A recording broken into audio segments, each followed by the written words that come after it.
Bonjour à toutes et à tous, bienvenue dans cet épisode 46 de Dans la poire, le podcast pour mieux manger du cœur à l'assiette. Dans la poire, c'est le premier podcast francophone pour en apprendre plus sur la nutrition et apaiser son rapport à l'alimentation sans trop se prendre la tête. Alors aujourd'hui, je reçois un intervenant que je suis ravi de retrouver, c'est Anthony Berthoud, nutritionniste, conférencier et auteur du livre Du bon sens dans notre assiette, ce que nous avons oublié de nos ancêtres chasseurs-cueilleurs aux éditions Actes Sud. Donc on va avoir une bonne discussion sur les enjeux de nutrition, maladies de civilisation, perspectives évolutionnistes et les enjeux écologiques bien entendu.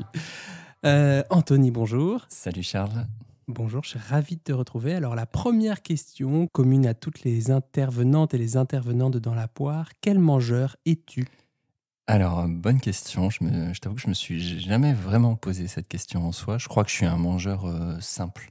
On en parlera dans les différents échanges, mais pour moi, la base de l'alimentation, c'est avant tout une alimentation qui est cohérente avec notre environnement, qui est brute, locale. Donc, voilà, je crois que ça me caractériserait bien dans l'aspect alimentaire. On a malheureusement un peu un regard de frustration, voire dogmatique, beaucoup de croyances autour de l'alimentation.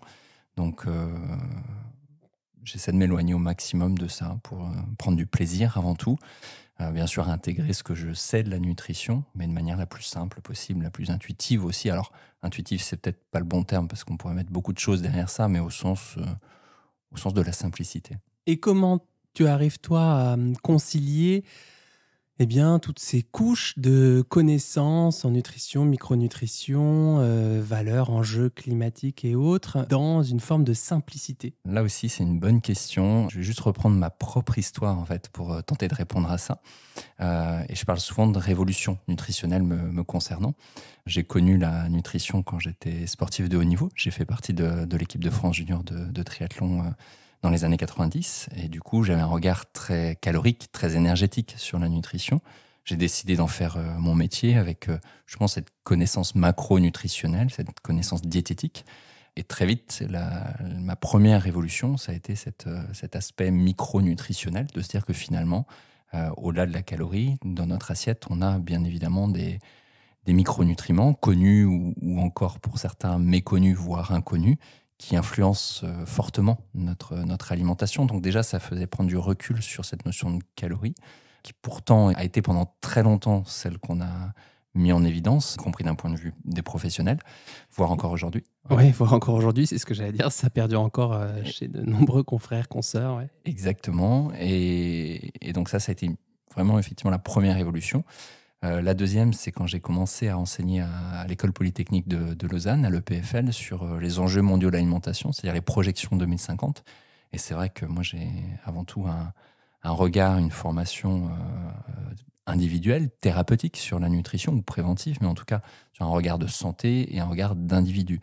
Et là, il a fallu me pencher sur des enjeux qui étaient systémiques, abstraits, multiples au sens géopolitique, écologique, on va en parler, sanitaire. Collectif, ouais. Collectif, exactement. Donc, j'ai connu cette phase d'éco-anxiété dont on parle beaucoup. Même aujourd'hui, le rapport du GIEC le considère comme un problème en tant que tel. C'est-à-dire qu'on a les problèmes écologiques, mais on a aussi les problèmes de gestion, en fait, des émotions, de ce que sous-entend ces problèmes écologiques. Donc, je suis passé par ces étapes il y a une dizaine d'années à peu près. Donc, ça m'a déjà fait relativiser beaucoup de choses par rapport à cette notion de vision très calorique de l'alimentation, voire micronutritionnelle. Alors, j'avoue que c'est un terme qui, pour moi, est galvaudé, que j'aime peu utiliser, parce que très réductionniste, finalement, réducteur. On a bien sûr besoin de micronutriments, mais ne voir qu'à travers ça, c'est finalement avoir une vision assez allopathique de la nutrition. Donc, je m'en suis pas mal détaché. Et puis, la dernière révolution, qui a été celle, finalement, qui m'a intéressé dès le début, à partir du moment où je me suis penché sur la nutrition, c'est cette approche évolutionniste, mais que j'ai eu besoin de conforter, d'analyser dans les données littérature dont on disposait. Et en fait, le tout cumulé fait qu'il y a tellement d'enjeux autour de la nutrition, que ce soit d'un point de vue écologique ou d'un point de vue nutritionnel, de santé. Il y a une telle beauté de la biologie, au sens du monde vivant, quand on voit la complexité avec laquelle justement le monde vivant est organisé, l'incroyable capacité d'adaptation de se dire que finalement, essayer de maîtriser tout ça à travers des regards très, très rationnels sur les choses, eh ben, on va peut-être effectivement devenir expert, devenir très technique sur un spectre, mais absolument pas sur la vision systémique en fait de ce que représente l'alimentation et le monde vivant de manière générale. Et c'est le titre de mon bouquin en fait, hein, du bon sens dans notre assiette, de se dire que finalement, si on regarde ça effectivement avec le bon sens que moi j'attribue au sens de la biologie, eh ben, on arrive à des choses très simples. On peut connaître les détails avec beaucoup de science, avec beaucoup de technicité, mais au final, ça nous amène à des recommandations qui sont justement très réalisables pour beaucoup. Et c'est là où c'est très rassurant, parce que effectivement, quand on parle d'écologie ou autre, et je suis désolé, ma réponse est assez longue, mais c'est anxiogène, pardon.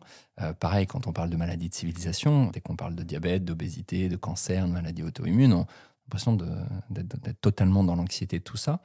Par contre, ce qui est extrêmement rassurant, c'est que les solutions convergent, autant d'un point de vue écologique que d'un point de vue nutritionnel, et notamment quand on a ce regard évolutionniste, et ça converge vers des réponses qui sont très simples.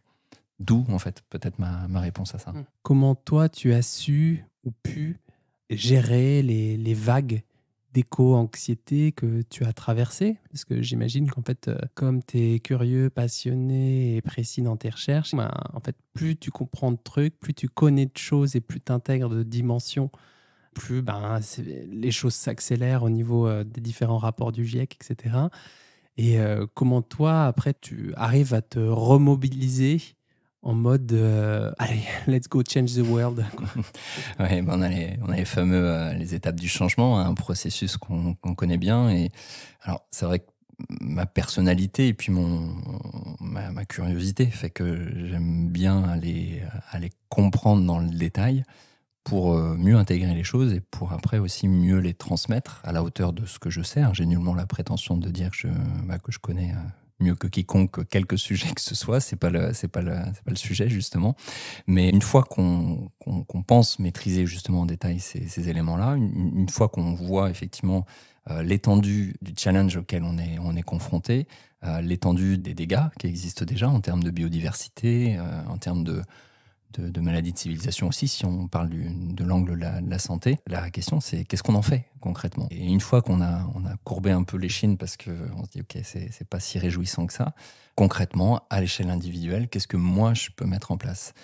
Et j'ai 3 enfants. La seule chose que je me suis dit à ce niveau-là, c'est quand je regarderai derrière moi dans 20, 30 ans, X années, est-ce que j'aurai l'impression d'avoir mis en place, en conscience, ce que je peux faire de mieux, moi, à mon échelle, et notamment pour mes enfants et de manière collective. Et là où, effectivement, je pense que j'ai un rôle à jouer à mon échelle, c'est dans ce que j'ai compris, justement, de ces enjeux de l'alimentation, de pouvoir les transmettre, de pouvoir les appliquer déjà, moi, à l'échelle individuelle, avec toute l'humilité nécessaire, parce que je fais des erreurs, j'ai plein de pistes d'amélioration comme beaucoup de monde, mais juste se dire, ok, je fais ce que je peux de mieux à mon échelle, et j'agis peut-être un peu plus fortement là où j'ai une compétence particulière. Et en l'occurrence, pour ce qui me concerne, c'est sans doute dans la transmission de tous ces enjeux liés à l'alimentation, quoi. Ok, merci de ta réponse. Je reviens aux perspectives évolutionnistes et le sous-titre de ton bouquin, qui est préfacé par Thierry Marx. Salut Thierry, si tu nous écoutes. Eh bien, c'est ce que nous avons oublié de nos ancêtres chasseurs-cueilleurs. Alors, qui était-il et qu'est-ce qu'on a oublié de ses ancêtres? Alors, qui était-il? C'est vrai que quand on parle d'alimentation, on parle beaucoup du modèle paléolithique, et notamment du paléolithique supérieur. Et quand on parle d'Homo sapiens, on remonte à peu près à 300 000 ans, voire un peu plus. Après, on peut parler des hominidés à plusieurs millions d'années. Et l'idée n'est pas de développer ici cette approche anthropologique quelque part, mais juste de se dire pourquoi on a été programmé, au sens comment fonctionne notre organisme par rapport à un mode de vie qui est lié à du mouvement, qui est lié à des choix alimentaires en fonction de ce qui est à disposition, en fonction des variations de température, en fonction également d'un rythme biologique. On est une espèce diurne, c'est-à-dire qu'on est fait pour vivre le jour, pour dormir la nuit. À travers une phrase aussi simpliste que ça induit beaucoup de conditions biologiques, à savoir que notre rythme circadien, il régule énormément de choses. Et quand on corrèle en fait ce mode de vie ancestral, et il ne s'agit pas du tout d'aller vivre comme nos ancêtres chasseurs-cueilleurs, bien entendu, c'est juste de se dire, aujourd'hui, qu'est-ce qui peut expliquer dans notre mode de vie, en fait, l'émergence, voire l'explosion de certaines pathologies de civilisation, qu'on parle d'obésité, de diabète de type 2, de maladies auto-immunes, de cancer, de maladies neurodégénératives, Alzheimer par exemple qui explose, la maladie de Parkinson bien entendu, et on pourrait en citer encore beaucoup d'autres, mais juste de se dire en quoi en fait ces maladies finalement pourraient être une conséquence logique d'un mode de vie qui n'est plus du tout adapté à ce pourquoi on est programmé, au sens de notre évolution, c'est-à-dire comment nous on s'est adapté au cours du temps lentement à ces contraintes environnementales, et aujourd'hui dans un mode de vie où on est sédentaire, où on mange ultra transformé, où on n'est plus exposé à la nature et à la lumière de manière régulière, au sens de la lumière naturelle, et ben finalement, ces changements peuvent avoir un impact sur l'émergence de ces pathologies. Et qu'est-ce qui nous a permis de nous adapter jusqu'ici? Qu'est-ce qui a permis aux ancêtres, à nos ancêtres, de nous adapter? Mon petit doigt me dit qu'il y a des petites organites cellulaires qui ont joué un rôle important, majeur. Ah oui, là tu remontes loin, tu remontes à 2 milliards d'années à peu près. En tout cas, c'est la principale hypothèse, la principale théorie. On pourrait même remonter à 2 milliards d'années supplémentaires si on parle de l'arrivée de la vie, et la théorie du Big Bang, la théorie de la soupe primitive. Bref, il y a pas mal de notions qu'on ne va pas développer ici, mais effectivement, là, ce dont tu parles, c'est un peu aussi le fil rouge du livre, à savoir cette notion de mitochondrie qui a été vraiment une vraie révolution biologique. Donc, elle serait apparue il y a à peu près 2 milliards d'années, où on aurait eu un phénomène qu'on nomme techniquement une endosymbiose, c'est-à-dire qu'une bactérie se serait internalisée dans une structure prokaryote et aurait donné justement la cellule eucaryote. C'est-à-dire qu'au lieu de rejeter cette bactérie, alors une des hypothèses, une des théories, c'est que ce serait une bactérie de type Rickettsia, et ben finalement cette structure l'aurait enveloppée, et c'est la création de cette structure qui aurait créé un espace pour pouvoir utiliser l'oxygène et transformer de manière beaucoup plus efficace les nutriments à disposition, que ce soit des glucides, des lipides, etc. Et donc créer vraiment un vrai chamboulement biologique, une vraie accélération d'évolution. Et là, on n'en est qu'à l'eucaryote, c'est-à-dire à 2 milliards d'années. Si on parle de nos ancêtres chasseurs-cueilleurs et du paléolithique, on est à quelques centaines de milliers d'années. Si on parle du néolithique, il y a à peu près 10 000 ans, là encore, ça nous paraît très lointain, mais en fait, à l'échelle de ces milliards d'années, c'est rien du tout. Je vais jusqu'au bout de la démarche. Si on va jusqu'au dernier centenaire, c'est-à-dire ce qui se passe depuis la Seconde Guerre mondiale et en particulier au cours des 30 Glorieuses, on a complètement bouleversé. Moi, je parle souvent de tsunami nutritionnel et de tsunami de mode de vie. On a bouleversé en fait l'environnement dans lequel on évolue par rapport en fait à celui qu'il était il y a encore peu de temps. Et je me répète, il ne s'agit pas du tout de vivre comme nos ancêtres, mais juste de retirer ce qui peut paraître bénéfique, cohérent d'un point de vue biologique, pour pouvoir retrouver, si ce n'est une pleine santé, en tout cas prévenir au mieux des troubles, voire les fameuses pathologies de civilisation. Ce que tu expliques également dans ton bouquin, c'est que la mitochondrie et divers process d'adaptation nous ont permis d'évoluer en tant qu'espèce humaine, mais que là, tu en parlais à l'instant, notre environnement aurait tellement changé en tellement peu de temps, que l'explosion des maladies dites de civilisation serait la résultante d'une inadaptation à ces bouleversements. Et ça, c'est une hypothèse qui est défendue depuis les années 80 et qui s'appelle la mismatch hypothesis. Est-ce que tu peux nous en dire un petit quelque chose? Ouais, je pourrais même en dire beaucoup de choses si on aurait du temps autour de ça, mais effectivement, moi je la traduis souvent un peu comme la théorie des maladies de la désadaptation évolutive. C'est-à-dire que tu parlais des années 80 et même sur les courants 2000, des auteurs comme Cordain, comme Eaton et autres qui sont beaucoup intéressés à l'alimentation paléo, mais d'autres auteurs qui ne sont pas spécialisés sur l'approche alimentaire, mais vraiment sur le mode de vie. Et c'est là où tu parlais du changement d'environnement. Moi, je nuancerais par un changement de mode de vie. Parce qu'effectivement, notre environnement évolue, et là, on pourra parler d'écologie notamment, mais je dirais qu'à notre échelle, c'est aussi et avant tout notre mode de vie qui lui a été bouleversé. Et finalement, des éléments qui ont pu nous adapter au cours du temps, au sens, nous ont permis de survivre à certaines conditions, d'évoluer de manière positive face à certains états de stress.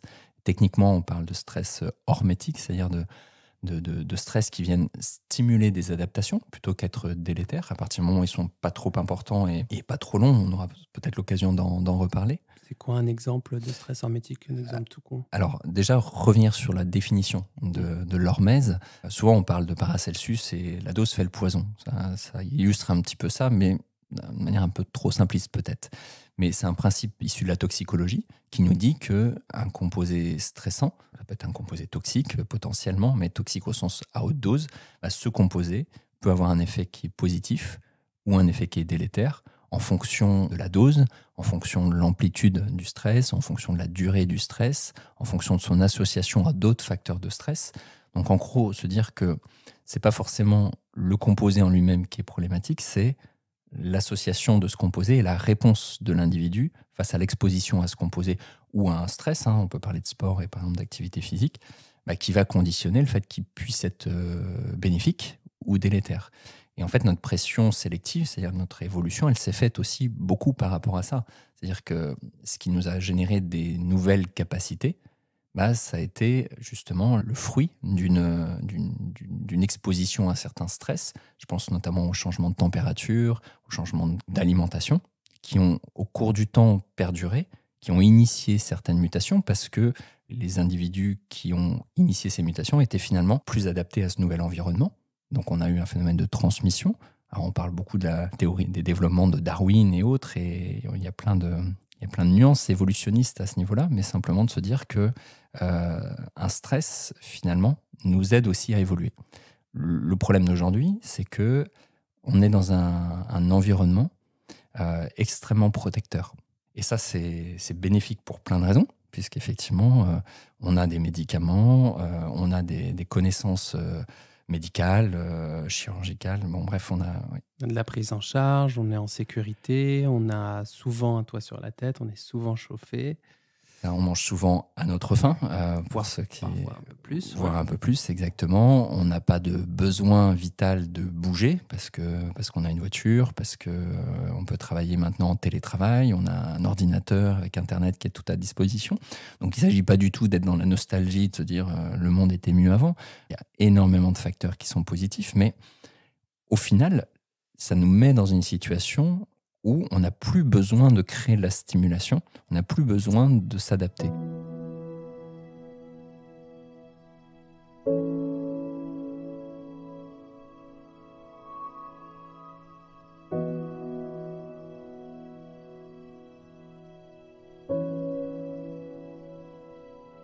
Si je prends l'exemple de l'activité physique, on dit souvent que l'activité physique améliore les capacités.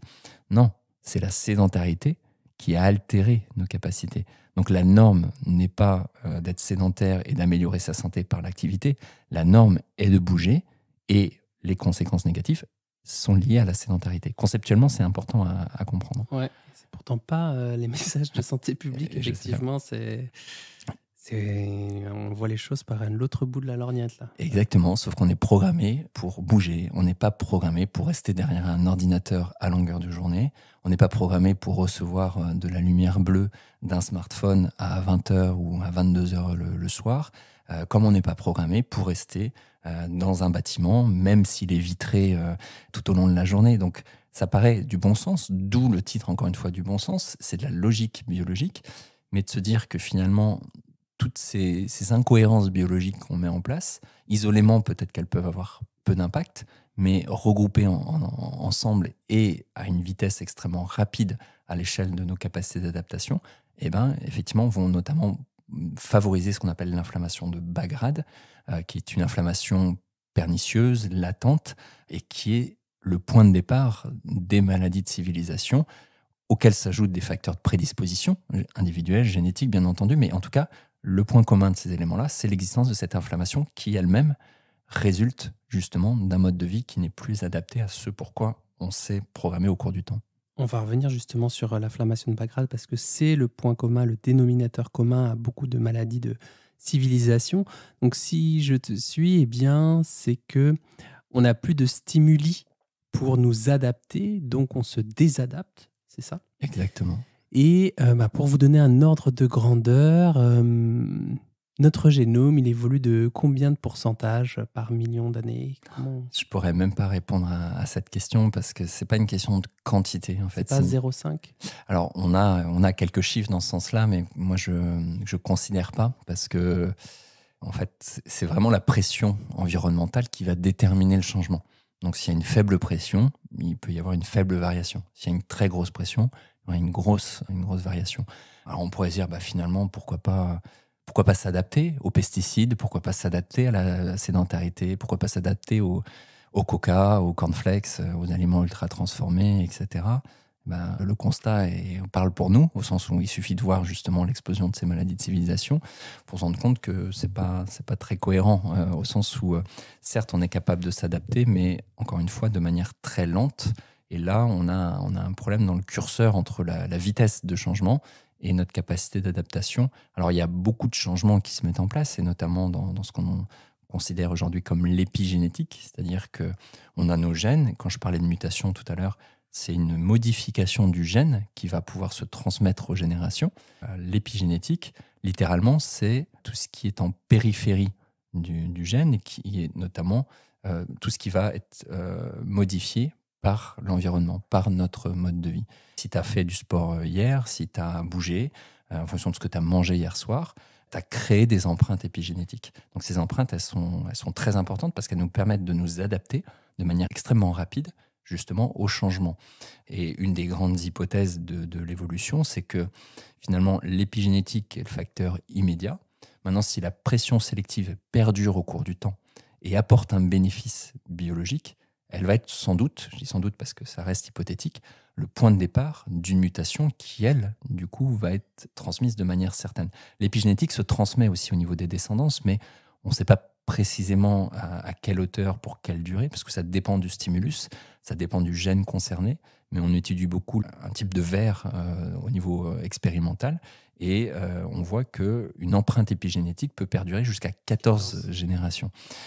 Et on voit aujourd'hui qu'un stress traumatique important pour un enfant, notamment au cours de la toute jeune enfance, voire au cours de la vie in utero, va avoir un impact non seulement sur sa vie à lui, mais potentiellement aussi sur sa descendance. Alors ça a été beaucoup fait sur des modèles animaux, sur des souris, on a des données chez les singes également, mais on voit aussi que des changements brutaux, et je pense au stress émotionnel, on pourrait parler d'autres aspects, finalement un impact effectivement au cours de la vie, voire au cours des générations. Mais là, on parle bien de l'épigénétique. Mais imaginons que ce changement perdure toutes les générations pendant un certain temps. Il est probable que là, on évoluerait vers une adaptation, mais pas à l'échelle de 30 ou de 40 ans, quoi. Ouais, donc l'épigénétique, c'est l'expression de nos gènes par rapport à notre mode de vie, c'est ça? Exactement, et souvent j'utilise un petit peu entre guillemets la baseline, être bien dans sa tête, dans ses baskets et dans son assiette, parce qu'effectivement, l'alimentation, l'activité physique, la gestion des émotions sont des facteurs d'empreinte épigénétique très importants. On peut aussi y rajouter la dette de sommeil, en tout cas la qualité du sommeil, et l'exposition aux intrants, aux contaminants de manière générale. Donc et au final, là, on voit 5 facteurs épigénétiques. Il y a la sociabilisation, etc. Il y a d'autres aspects qui interviennent, mais voilà. Déjà, ça, c'est des bons axes sur lesquels on peut travailler. C'est les principaux, en tout cas. Et on a pas mal d'exemples dans la littérature à ce niveau-là, et notamment celui des abeilles. Parce qu'en fait, quand vous prenez une larve d'abeille ouvrière versus une larve d'abeille qui va devenir la reine, en fait, c'est la même larve. Simplement, ce qui va les différencier, c'est que la reine, ou en tout cas la future reine, va être nourrie avec de la gelée royale pendant plus longtemps. L'ouvrière a aussi un petit peu de gelée royale, mais moins longtemps, et puis un mélange progressivement, leur alimentation va évoluer. Pour la reine, elle va avoir une grande quantité de gelée royale, et dans cette gelée royale est présent des composés, on parle notamment de méthyltransférase, qui vont modifier en fait l'expression des gènes. Et donc sur une base d'à peu près 10 000 gènes, on va voir plus de 500 gènes différents, en tout cas qui s'expriment différemment entre l'ouvrière et entre la reine, et alors que c'est exactement le même capital génétique à la base, et que cette reine va vivre beaucoup plus longtemps, va être plus grosse, va être capable de se reproduire, va avoir un devenir totalement différent, alors qu'ils avaient exactement le même capital génétique, et ce n'est que l'alimentation qui a changé en fait ce devenir-là. Au niveau de l'humain, on a des données, alors c'est plus délicat parce que ça peut rester qu'observationnel, mais notamment à la fin de la Seconde Guerre mondiale, en Europe du Nord, on a eu une étude qui a été menée, on a eu plusieurs d'ailleurs, mais je pense à une en particulier, où on a eu donc des femmes qui étaient dénutries, enceintes, qui ont donné naissance à des enfants avec un faible poids de naissance. Et on sait aujourd'hui que ce faible poids de naissance est associé à un risque accru métabolique, donc de diabète de type 2 en particulier, d'obésité à l'âge adulte. Et c'est ce qui s'est passé chez ces enfants.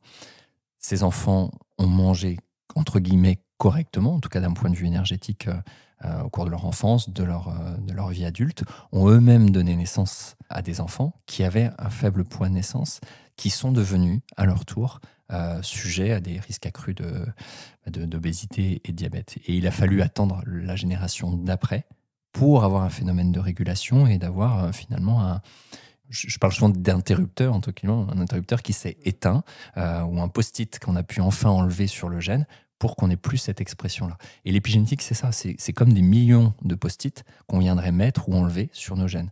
Et il y a des post-it qui vont coller un tout petit peu, qui seront tout petits, et des fois on va mettre des post-it avec vraiment de la colle bien résistante qui va durer longtemps, et c'est là où on voit des effets transgénérationnels.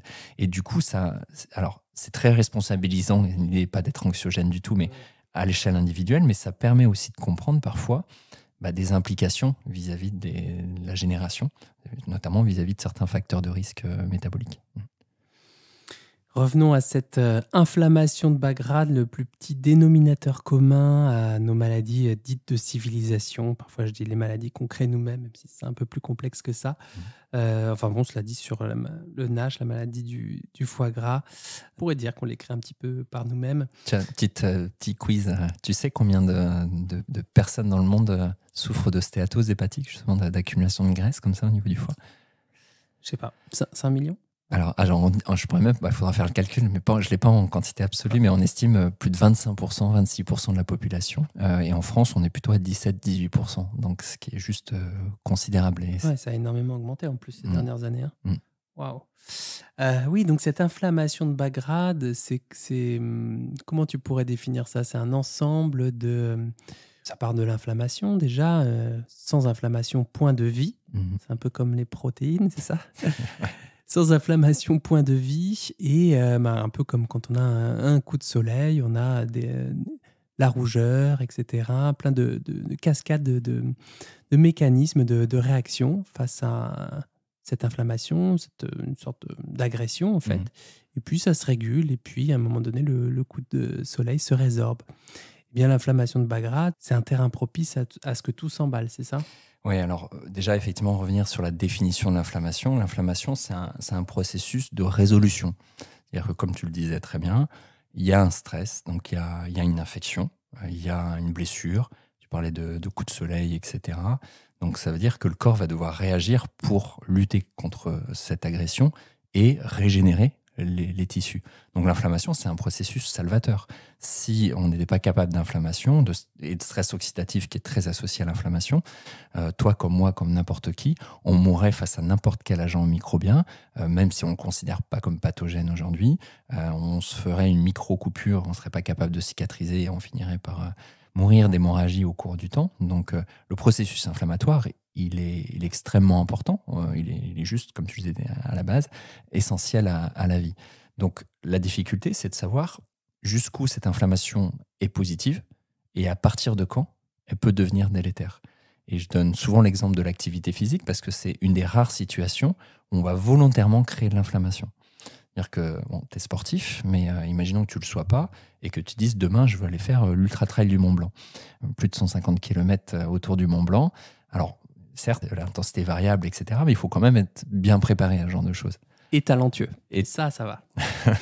Je le remettrai pas en question.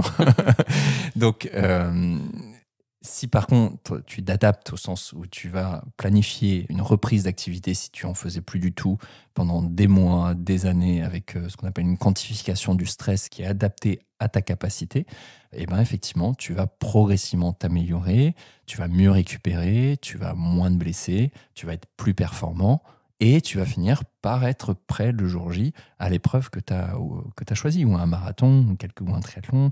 Donc ça se conditionne. Mais ça se conditionne parce qu'il y a eu des adaptations, parce qu'il y a eu inflammation. Et on le voit d'ailleurs quand on objective, quand on analyse les marqueurs inflammatoires chez des coureurs d'ultra-endurance, par exemple.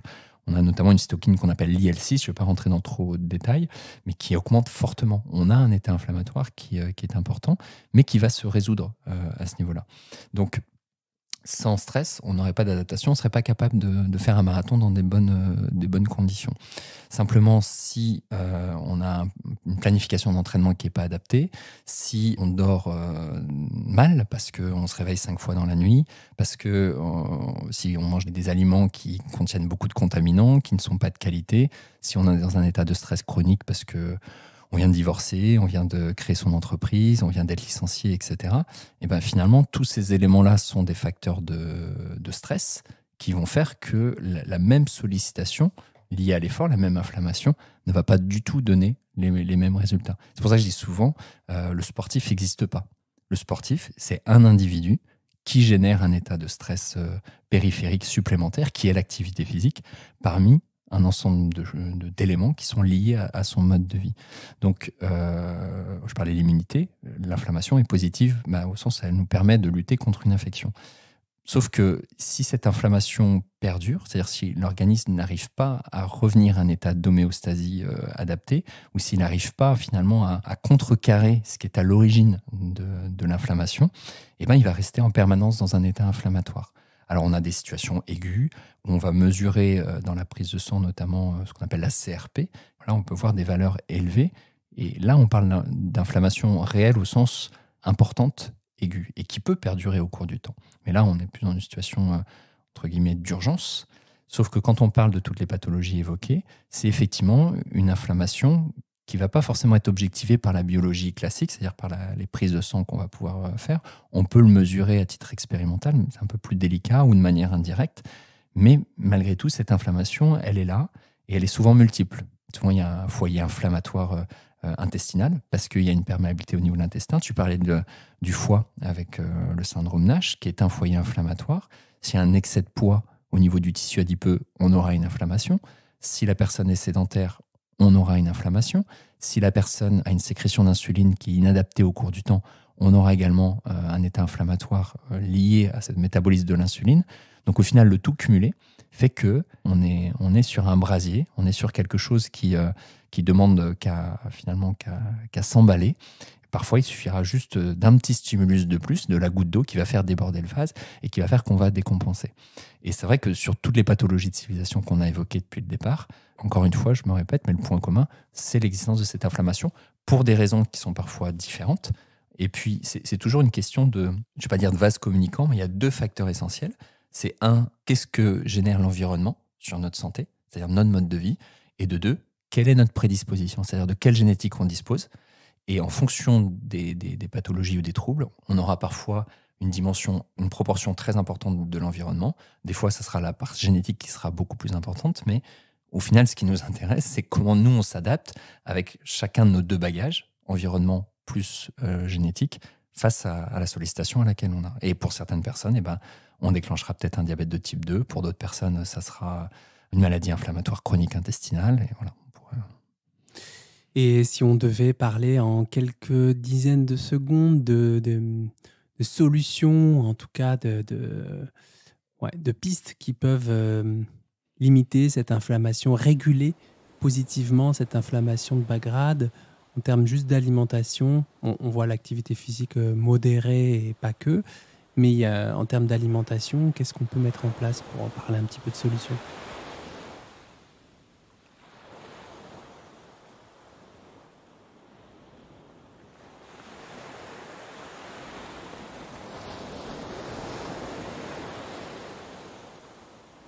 Alors, avant qu'Anthony nous évoque les solutions, en tout cas les pistes individuelles et collectives, ça fait un peu plus de 30 minutes qu'on discute et je me disais qu'une petite pause nous ferait du bien. Je vous le dis souvent sur les réseaux sociaux, faites des pauses, faites une pause. Vous avez le droit de faire des pauses, ça fait du bien de faire des pauses. l'attention, c'est important. Relâcher l'attention, c'est justement ce qui permet de la préserver. Donc je vous propose 1 minute ou 2, peut-être un peu plus sensorielle, où vous pouvez imaginer marcher ou contempler l'océan de près ou de loin.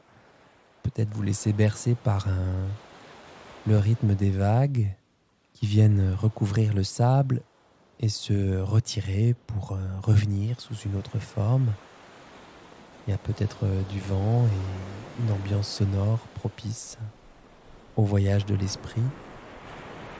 Voilà, vous pouvez tout imaginer. Tout est possible. Tout est possible.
Ça fait du bien de respirer un peu, non?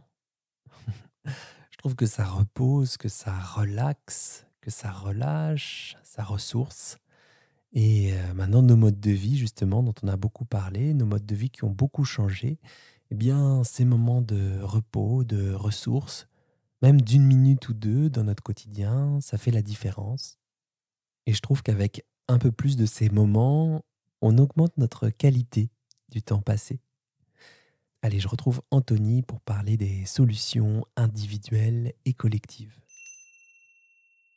Oui, alors je vais répondre avec un grand bémol qui est que tout ça, c'est vraiment à personnaliser. D'où l'intérêt d'un suivi par un professionnel, c'est-à-dire que, encore une fois, en fonction de notre génétique, en fonction de notre capacité d'adaptation, parce qu'en fait, il faut se dire une chose, c'est que plus on est en bonne santé, plus on peut se permettre un stress rhumatique. C'est-à-dire plus on peut se permettre d'être désadapté de manière ponctuelle parce qu'on sait qu'on aura une capacité à revenir à notre état d'équilibre.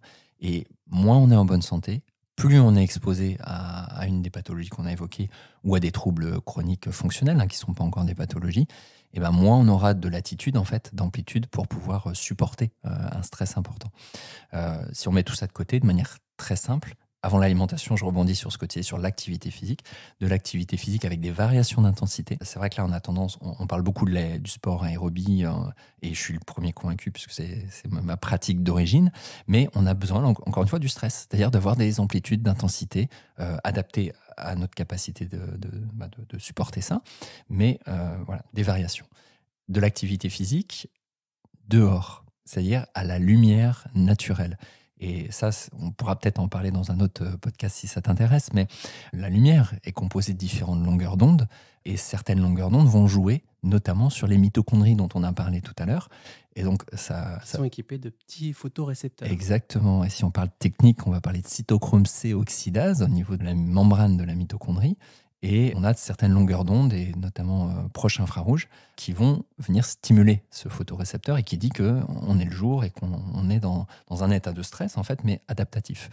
Et donc, quand on n'est plus exposé à ça, et qu'à l'inverse, le soir, on est devant un smartphone, un ordinateur, des LED au niveau de la lumière intérieure, qui sont des lumières blanches, mais ce qui sous-entend beaucoup de longueurs d'onde bleues, on a au niveau de la rétine un photorécepteur qui intègre cette lumière bleue comme étant le jour.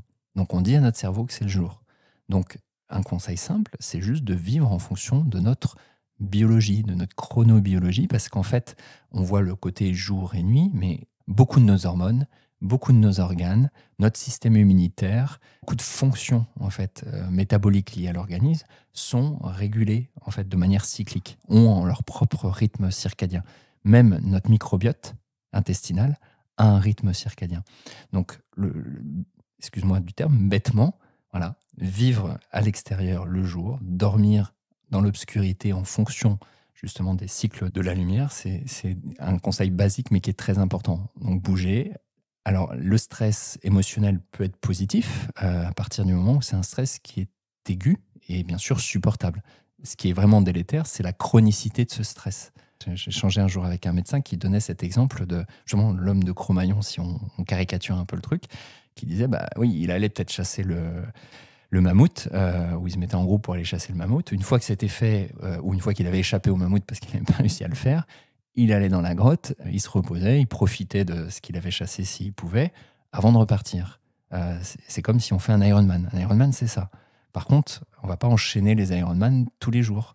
C'est-à-dire que l'homme de Cro-Magnon, et encore une fois, j'aime pas ce terme d'homme de Cro-Magnon, c'est parce que je pense à l'exemple que je donnais à ce niveau-là, mais il était comme ça exposé à des variations d'efforts, de changements, mais avec des zones de repos. Et le problème d'aujourd'hui, c'est que bien sûr, on n'a plus besoin d'aller chasser le mammouth, mais on a le stress du travail, on a le stress de faire à manger parce qu'on n'a plus de temps, on a nos dettes, on a plein d'aspects qui fait que, comme l'inflammation de Bagrade, on est dans un stress qui est latent, qui n'est pas aussi fort qu'un stress majeur, mais qui est chronique, ce qui épuise progressivement nos surrénales, et c'est comme ça qu'on arrive à des états de burn-out parfois, ou de surentraînement chez l'athlète. Donc du stress, mais peu.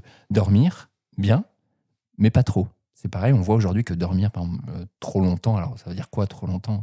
Là aussi on pourra en discuter, mais dans la littérature on voit au-delà de 9-10 heures, justement une augmentation notamment de l'insulinorésistance. Bien sûr le sommeil est important, et au niveau de l'alimentation, pour finir par répondre à ta question, moi je dis de manière très simple, toujours, des aliments bruts, des aliments locaux, de circuits courts.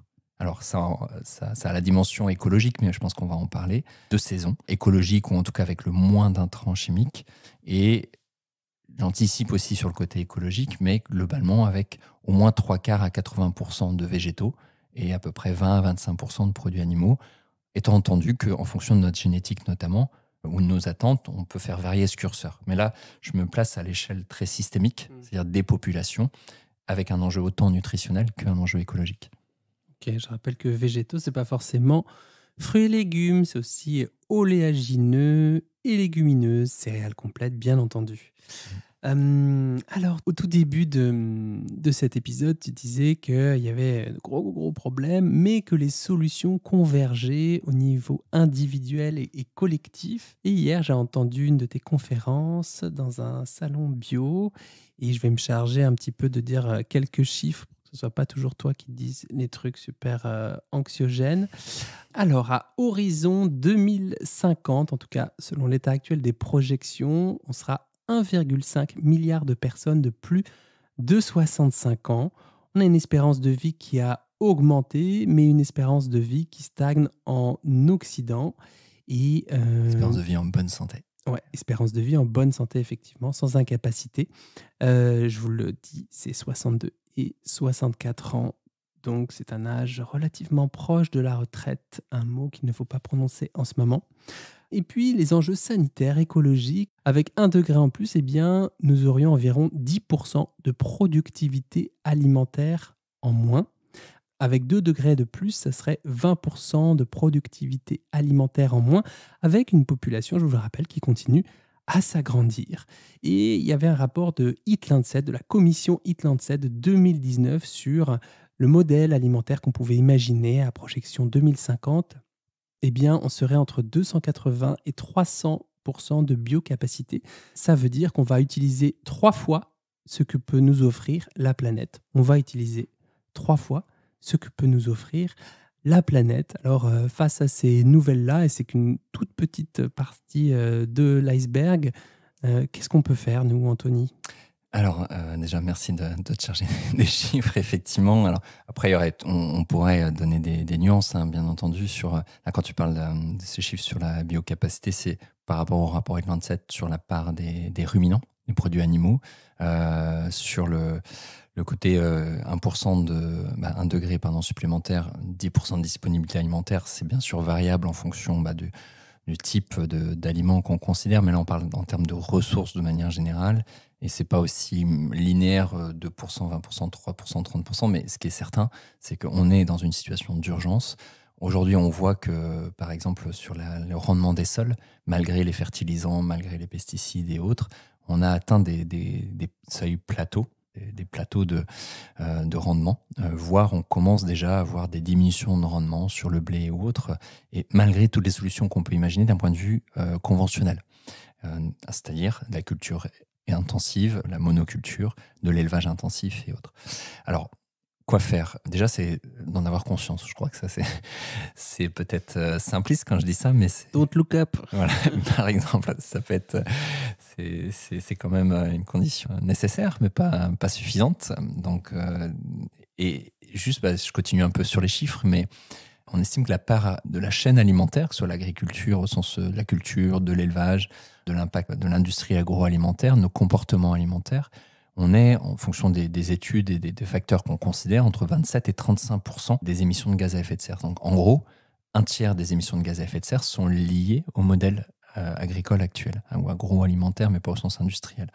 Dans ce tiers, à peu près les 2 tiers sont liés aux produits animaux, à l'élevage. Et dans cette fraction-là, les 3 quarts aux ruminants. Et donc, les vaches, bien entendu, les moutons. Maintenant, c'est l'élevage bovin qui aujourd'hui est le plus important dans nos populations.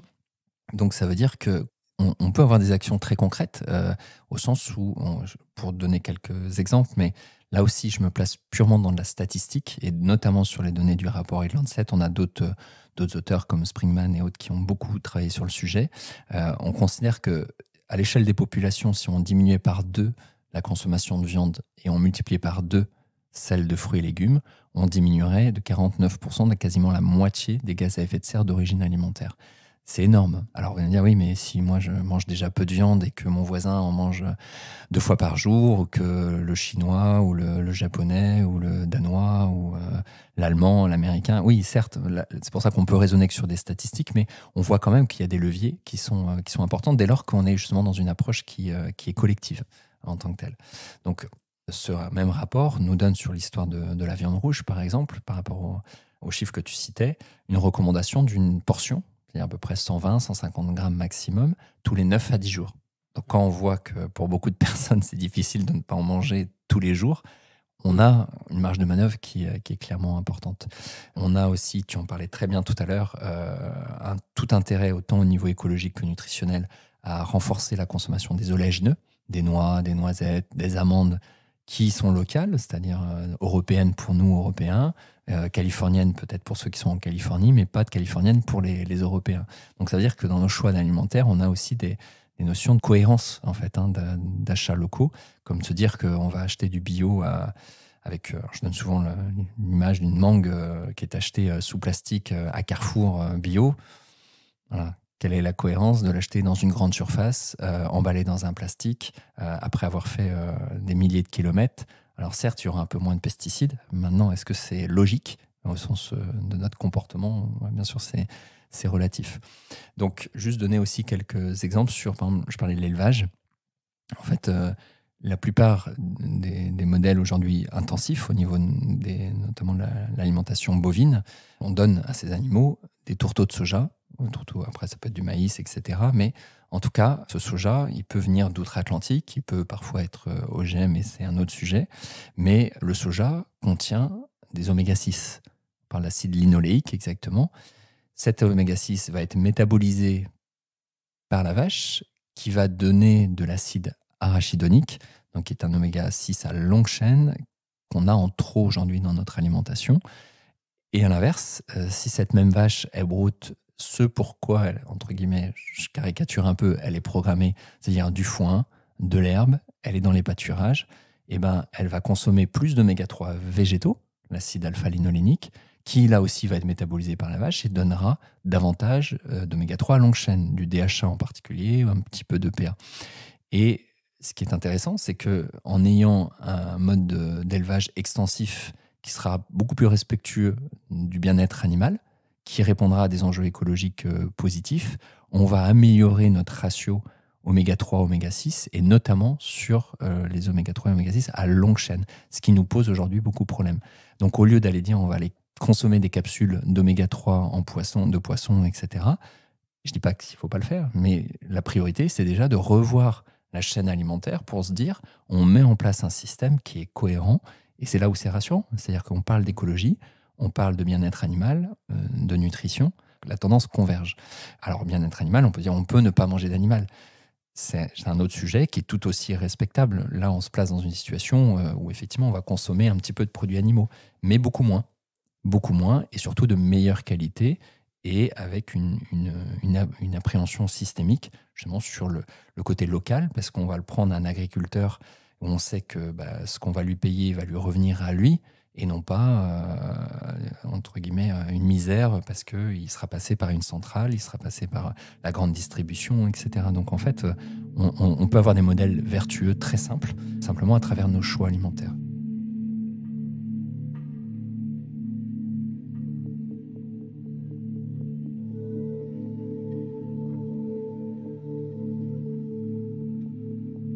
Je donnerais juste un autre exemple à ce niveau-là sur les végétaux bio, notamment les fruits et les légumes. On se pose souvent la question de savoir est-ce que c'est meilleur pour la santé.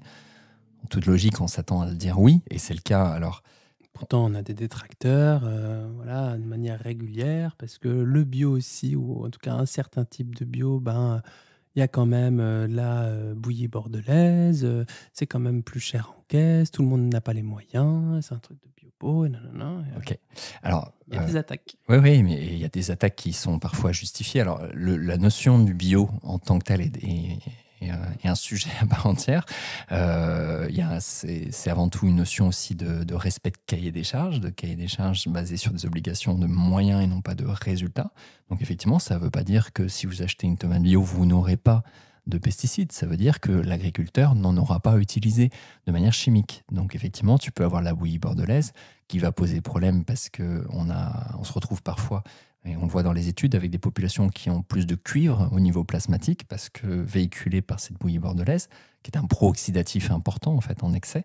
Mais simplement, c'est aussi lié à un usage inadapté de cette bouillie bordelaise. C'est-à-dire que les agriculteurs, ou je pense aux vignerons également historiques, savaient bien l'utiliser. Et là, aujourd'hui, c'est utilisé partout par tout le monde, et ça pose aussi problème. Donc, la question, elle n'est pas tant sur la bouillie bordelaise que ce qu'on en fait et dans quel contexte, en fait, on va l'utiliser. Mais sans rentrer dans tous ces enjeux, juste pour rester sur le côté intrant, donc pesticides, effectivement, ce qu'on voit dans les méta-analyses, que je préfère souvent citer parce que permettent d'écarter des biais limités au type de végétal, au type de sol, à la géographie, etc. Globalement, il y a moins de pesticides, il y a à peu près 75% de pesticides en moins. Alors après, il peut y avoir quelques pesticides qui sont plus problématiques. Ce n'est pas une question que de quantité, c'est aussi une question de nature. Mais la tendance est là. C'est ce qu'on peut juste retenir en imaginant que le cahier des charges est respecté, etc. Ce sur quoi je voulais surtout insister, sur la partie nutritionnelle.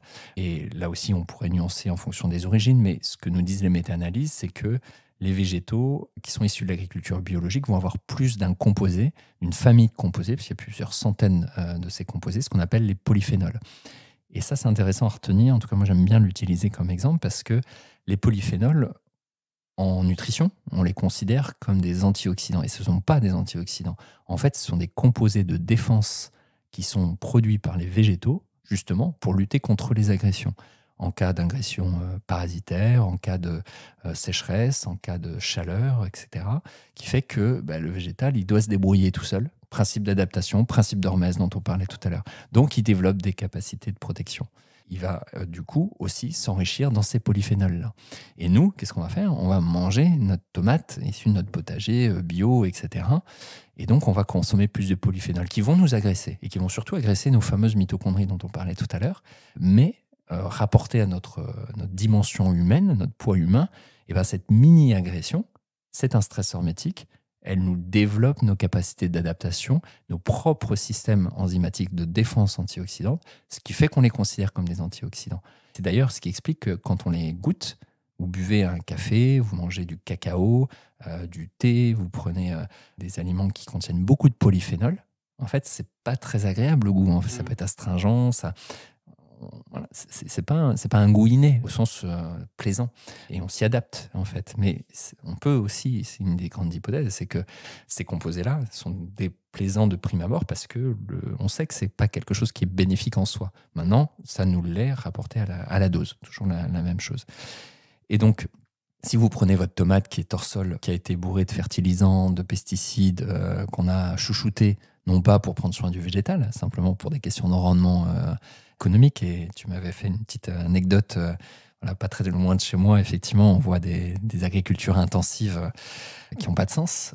Et ben, ces végétaux, on les cultive avant tout, effectivement, pour avoir un rendement important. Mais la conséquence, c'est qu'on a beaucoup moins de polyphénol.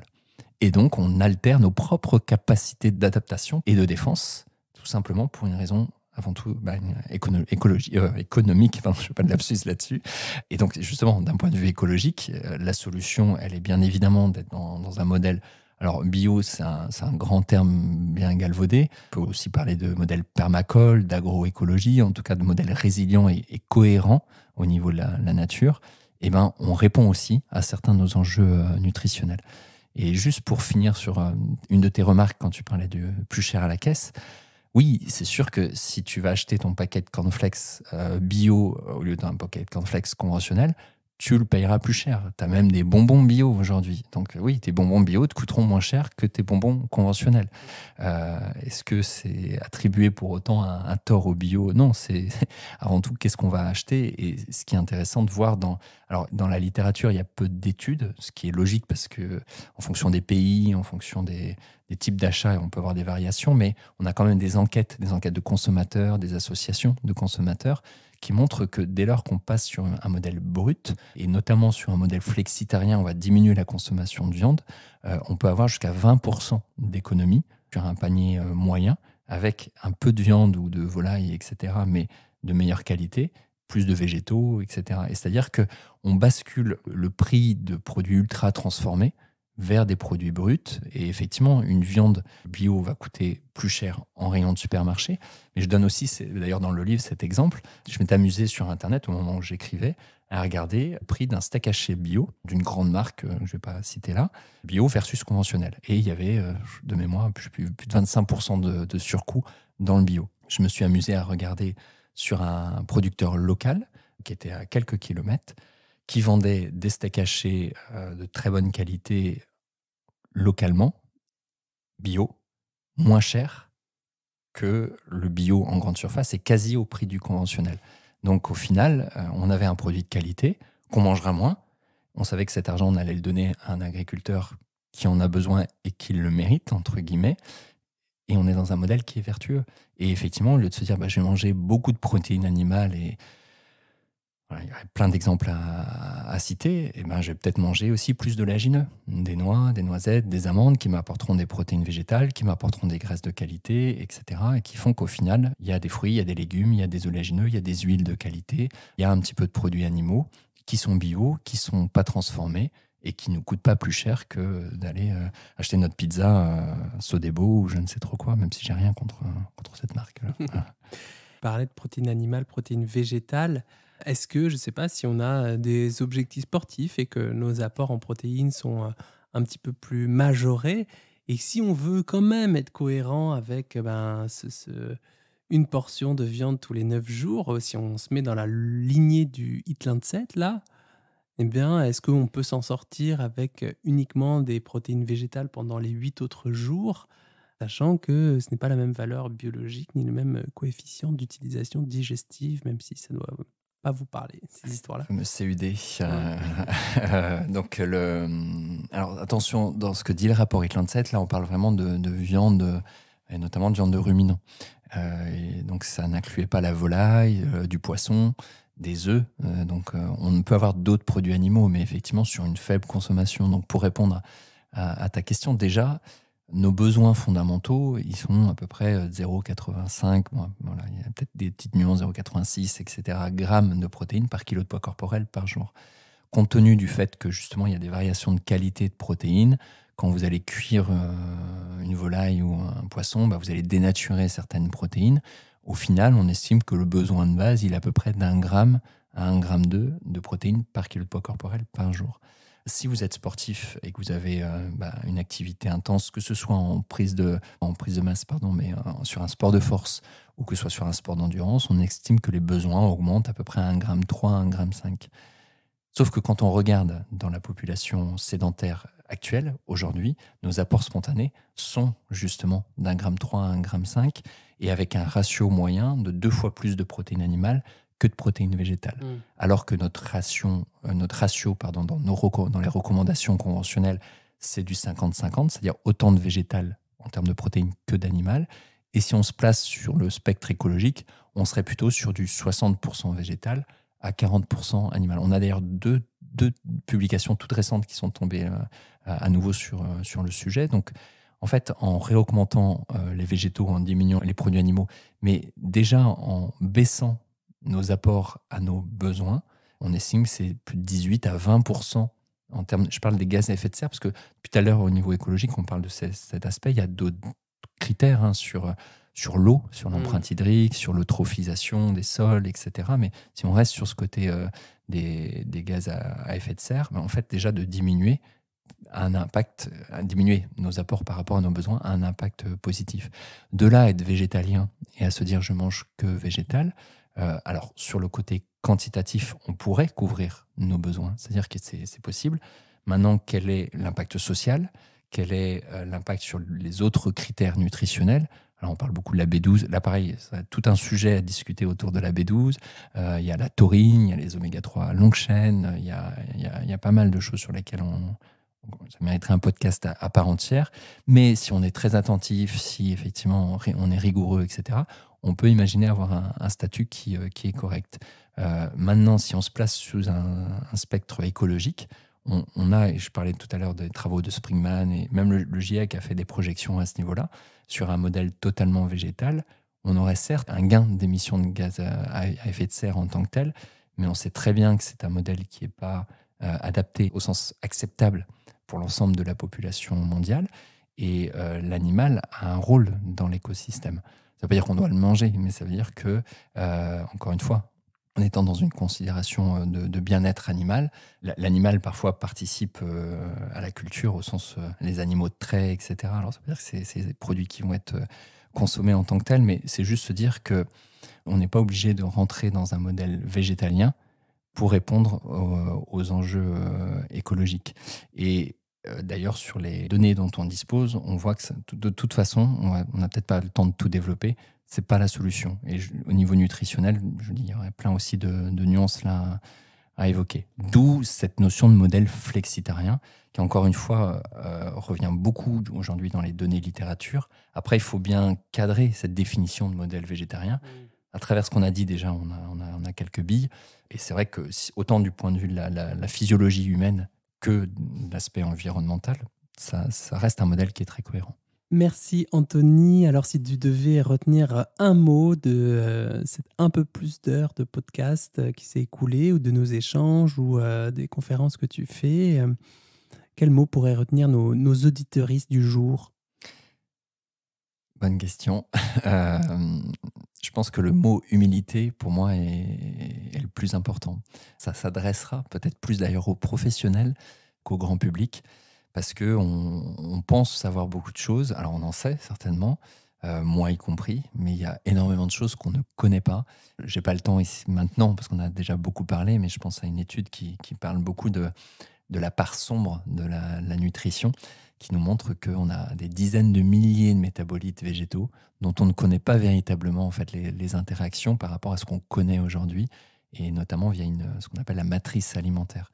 Donc en fait, on connaît très, très, très, très peu de choses de la nutrition, donc l'humilité. Parce que si on considère nos connaissances comme des vérités absolues, on tombe dans l'injonction, on tombe dans le dogme, et ça, c'est dangereux pour moi. C'est cette étude qui dit 149, je sais pas quoi. Exactement, ouais, c'est ça. On a à peu près 150 principes actifs qui sont aujourd'hui identifiés et quantifiés à des effets particuliers sur une base de données de plus de 49 000 métabolites qui interagissent entre eux. Donc voilà, 49 000 versus 150. L'humilité, je pense, est de rigueur. Voilà. C'est clair. Merci beaucoup, Anthony. Humilité, donc. Écoute, si tu veux rajouter quelque chose, peut-être un mot de la fin. Déjà que je prends beaucoup de plaisir à parler avec toi et c'est très sincère, à titre amical avant tout, et parce que j'ai découvert tout ce que tu fais à travers les réseaux, à travers le podcast, etc. Et je trouve que tu as cette capacité à vulgariser, à aborder des sujets parfois graves, entre guillemets, avec une légèreté au sens très positif du terme. Et tu parles de l'aspect émotionnel, je trouve que tu apportes cette dimension-là dont on a vraiment besoin. Et moi, j'ai mon autre regard, qui est peut-être un peu plus technique. Et je trouve que du coup, on réussit à être complémentaires là-dessus. Il n'y a aucune opposition, bien au contraire. Donc je suis vraiment content que tu me donnes la parole là-dessus, qu'on en parle ensemble. Et je pense que les personnes qui t'écoutent, qui te voient sur les réseaux ou autres, ont ton regard. Et si le mien peut apporter une dimension complémentaire, c'est que c'est gagné à ce niveau-là, quoi. Merci Anthony, merci de ton temps, merci de ton énergie. Je rappelle le titre du livre d'Anthony Berthoud, Du bon sens dans notre assiette, ce que nous avons oublié de nos ancêtres chasseurs-cueilleurs, aux éditions Actes Sud. Merci de votre temps, de votre énergie. Mettez-les au service de votre alimentation. Et à bientôt Anthony. À bientôt, avec plaisir. Bel appétit de vivre et à très vite pour un nouvel épisode de Dans la poire.